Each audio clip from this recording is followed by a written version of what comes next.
How to fix Minecraft not responding easy and quick. Hello guys, in today's video I'm gonna show you how to fix this problem. First all you need to do just go to settings, then go to privacy, scroll down until you find background apps, and that's it. Then just turn you will find it like that. Just turn off all the background apps here, and after that just just open Task Manager and close applications like Google Chrome, applications that takes a lot of your memory.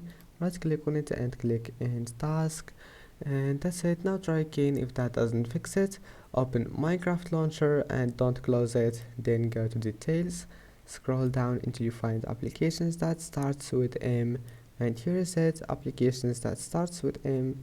Now here you must find Minecraft. I'm not running Minecraft right now, that's why I will use NordVPN to show you how to fix this problem. Let's say that NordVPN is Minecraft. Right click on it, set priority and click high, and that's it. Now your problem must be fixed, and that's it for today's video. Don't forget to like and don't forget to subscribe, and see you in the next video.